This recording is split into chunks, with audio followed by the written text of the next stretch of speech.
जय श्री राधा रमन जी की। स्वागत है आपका अपने YouTube channel Radha Raman VNS में।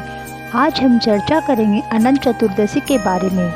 साथ ही चर्चा करेंगे अनंत चतुर्दशी की पूजा विधि, शुभ मुहूर्त और अनंत चतुर्दशी की व्रत कथा के बारे में। जैसा कि नाम से ही प्रतीत होता है, अनंत अर्थात असीम, जिसका कोई अंत न हो। अनंत चतुर्दशी के दिन अनंत धागा बांधने की परंपरा होती है। इस दिन अनंत धागा बांधने से सौभाग्य और ऐश्वर्य की प्राप्ति होती है।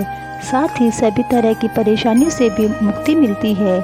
इस दिन व्रत करने से भगवान विष्णु के साथ माता लक्ष्मी भी प्रसन्न होती है। इस दिन भगवान विष्णु की पूजा करने के बाद हाथ में 14 गांठें अनंत सूत्र में बांधी जाती हैं।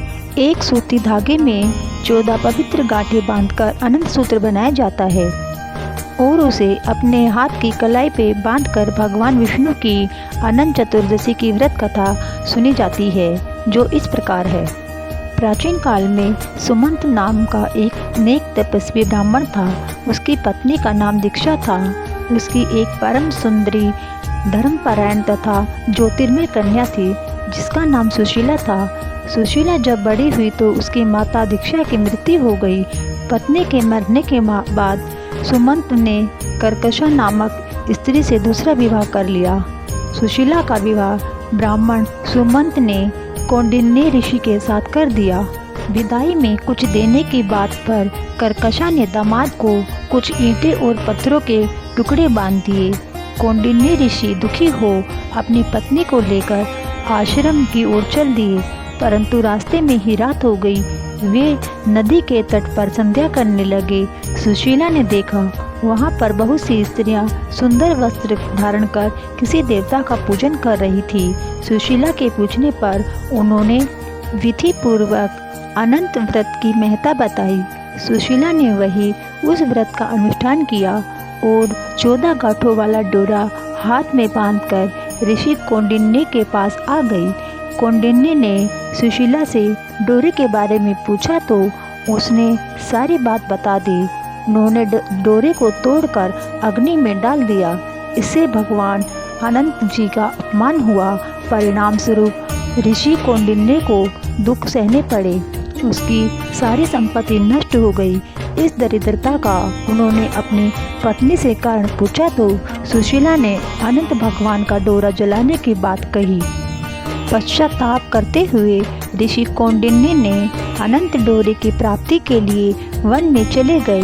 वन में कई दिनों तक भटकते भटकते निराश होकर एक दिन भूमि पर गिर पड़े। तब अनंत भगवान प्रकट होकर बोले, हे कौंडिन्य, तुमने मेरा तिरस्कार किया था, उसी से तुम्हें इतना कष्ट भोगना पड़ा। तुम दुखी हुए, अब तुमने पश्चाताप किया है। मैं तुमसे प्रसन्न हूँ। अब तुम घर जाकर विधि पूर्वक अनंत व्रत करो। 14 वर्ष पर्यंत व्रत करने से तुम्हारा दुख दूर हो जाएगा। तुम धन धान्य से संपन्न हो जाओगे।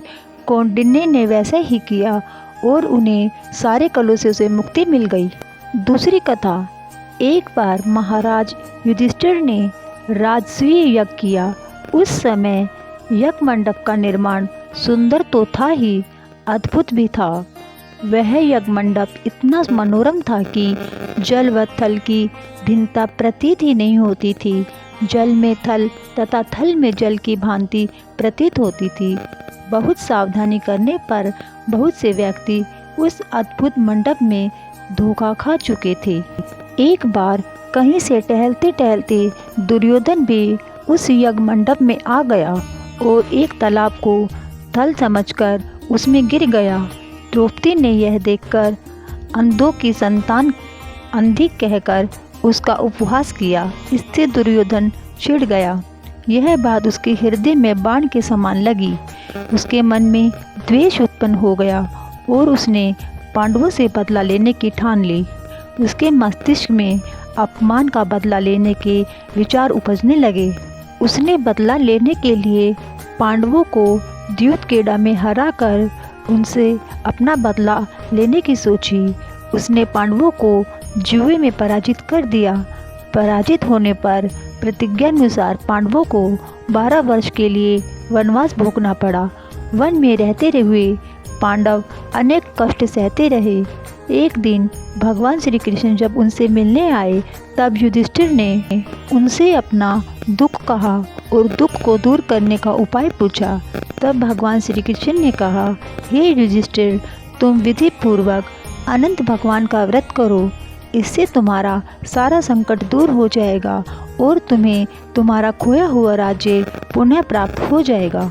श्री कृष्ण की आज्ञा से युधिष्ठिर ने भी अनंत भगवान का व्रत किया, जिसके प्रभाव से पांडव महाभारत के युद्ध में विजयी हुए तथा चिरकाल तक राज्य करते रहे।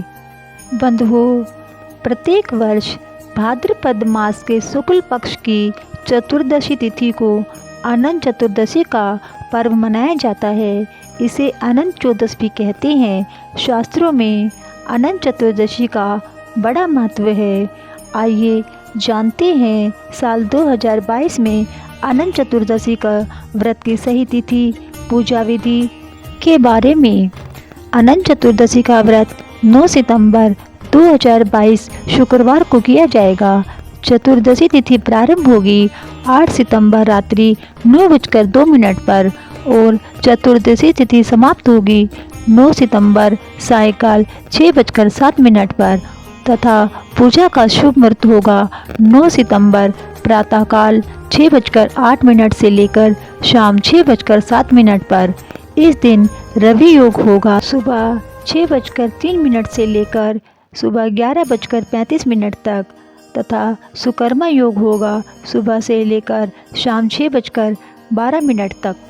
अनंत चतुर्दशी के दिन व्रत रखने और भगवान विष्णु के अनंत स्वरूप की पूजा करने की परंपरा है। इस दिन सुबह स्नान आदि के बाद व्रत का संकल्प कर पूजा स्थल पर भगवान विष्णु की प्रतिमा स्थापित करें। इस दिन भगवान विष्णु, माता यमुना और शेषनाग जी की भी पूजा की जाती है। पूजा स्थल पर कलश के रूप में माता यमुना और दुर्वा के रूप में शेषनाग जी को स्थापित करें। कलश पर कुशा से बने अनंत देव की स्थापना करें। अब एक कच्चे डोरे को कुमकुम, केसर या हल्दी से रंगकर 14 गांठ लगा ले अनंत धागा तैयार करें। इसके बाद सभी पूजन सामग्री चढ़ाकर धूप दीप जलाएं और व्रत कथा के बाद अंत में इस अनंत सूत्र को पुरुष अपने दाहिने हाथ पर और महिलाएं अपने बाएं हाथ की कलाई पर धारण करें। शास्त्रों के अनुसार अनंत चतुर्दशी के दिन विष्णु भगवान के अनंत स्वरूप की पूजा करनी चाहिए। अनंत चतुर्दशी के दिन ब्राह्मण और जरूरतमंद व्यक्तियों को भोजन तथा दक्षिणा भी देनी चाहिए। इस दिन तामसिक भोजन का सेवन नहीं करना चाहिए। अनंत चतुर्दशी के दिन अगर कोई गलती से भूल हो जाए तो भगवान से उस भूल की क्षमा याचना अवश्य करनी चाहिए। बंधुओं, आपसे अनुरोध है कि आप हमारे चैनल राधा रमन VNS को सब्सक्राइब जरूर कीजिए ताकि हमारे चैनल द्वारा आने वाली वीडियो की जानकारी आपको सही समय पर मिल सके। वीडियो अच्छी लगी हो तो इसे लाइक जरूर करें। आप सबको जय श्री राधा रमन जी की धन्यवाद।